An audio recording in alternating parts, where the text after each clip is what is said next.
All right, ladies, so for this snow day activity, we're actually going to be taking a look at a formula called the vertical motion formula.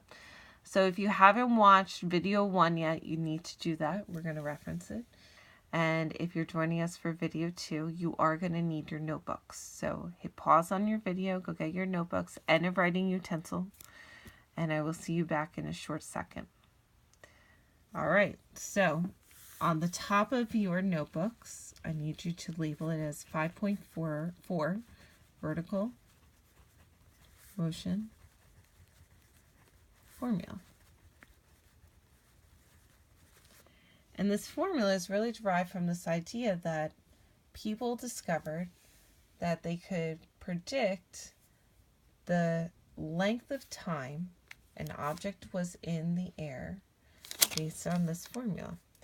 And it has to do with the fact of like how fast is something going and what height is it starting at and gravity, really. Those are really the big factors in this formula. So first I'm going to write it out. Y is equal to negative 1/2 a t squared plus b little o t plus h little o. And I don't know about you, but I would like to define all these variables. So y is really just the height, and the height can change over time. Sometimes it could be all the way up in the air. Here, let's draw a little sketch of what we're going to be talking about. We're going to be talking about a bottle rocket, but your height changes depending on how much time has gone by, right? Here it's going up, and then eventually it starts coming back down. So y is this changing height.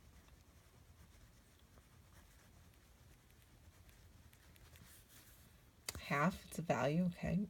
A is your acceleration due to gravity. Acceleration, A-C-C-E-L-E-R-A-T-I-O-N, due to gravity.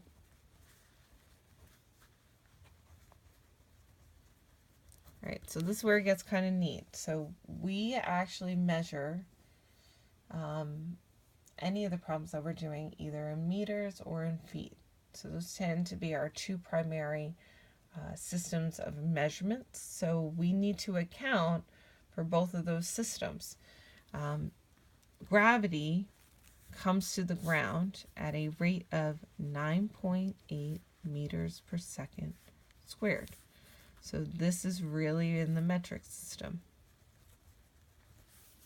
And then over here in the, I think it's American, could be wrong about that, the American system, we're looking at a 32 feet per second squared.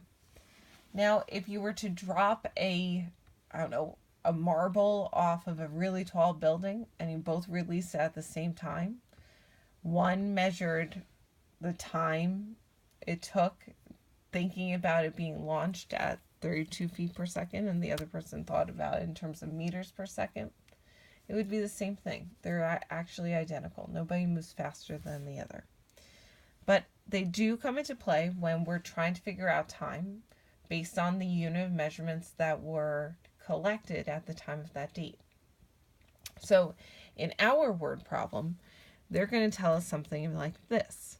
They're going to say, hey, I have decided to launch a paper rocket into the air, and I want to know a little bit of data about it. And you're like, hey, I have math class. I'm totally ready for it. So she says, all right, so I've built, here, I'll show you what it looks like.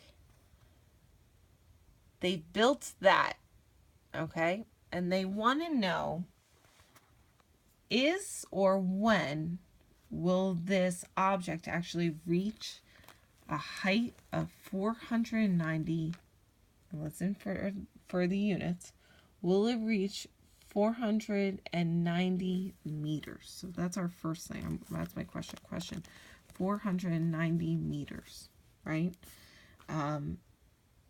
They also give me another piece of information, which was that the initial velocity of this thing is grooving is at 125 meters per second. This is our velocity, our very initial velocity. All right, so I'm hoping you're standing with me here. If not, take pause. Feel free to go back, Right now, we're going to try to predict the time when our parabolic motion, whatever is being sent, will be we're looking to see when it's 490 meters, and I'm wondering if there's two locations for that to happen, but we won't know until we do the math. All right, so what we got? Y is equal to, because we're in meters, we're going to replace it with this. I personally like to do the half times the unit of measurement almost all in one. So half of 9.8 is 4.9, and I'll just maintain the negative. So this is going to be negative 4.9. I'm not going to use the units of measurement for now. T squared, right, because that's the question unknown, plus our initial velocity is 125 meters per second. Oh, sorry, I lied. The initial velocity is actually 122.5. Yeah, that's going to make a huge difference. It's actually 122.5. My apologies on that. I just checked over on my screen. All right. And then on this guy, the initial height was really 0. It's being launched right from the ground. All right, so what are we going to do?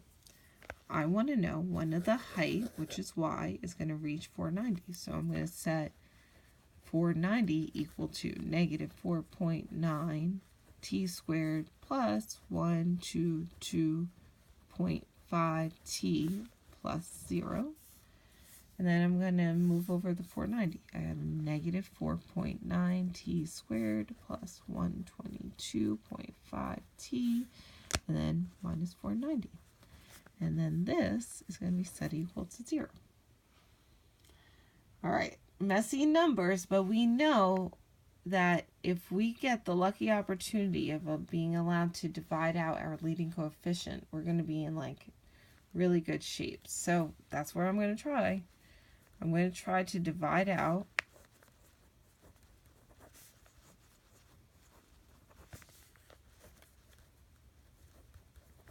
a coefficient from each one of these terms. So what we get? 0 is equal to t squared plus, I'm going to have to consult the math goddess. So I'm going to divide this by 4.9, and it seems like we're getting out the number. Here we go. 25. So it seems like we're getting out the number 25.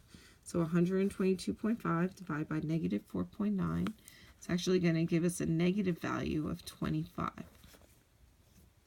And then the t.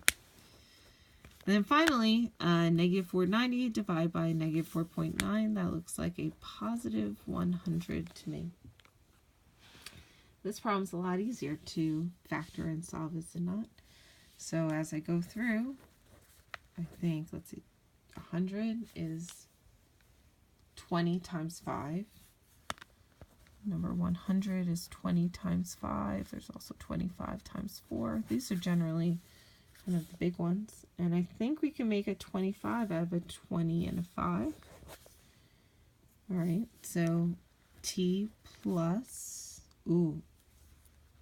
really it's minus, right? Because I want to make a minus 25. T minus 20 times t minus 5 should give me 0. And then let's just follow it up with the t chart. T minus 20 equals 0. T minus 5 equals 0. So we're looking at a time of 5 seconds. We're looking at a time of 20 seconds. And yeah, that should kind of make sense to our sketch. So what's going to happen? After 5 meters,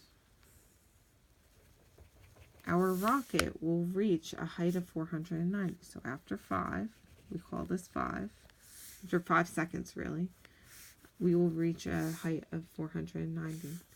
But the problem still has some ways to go.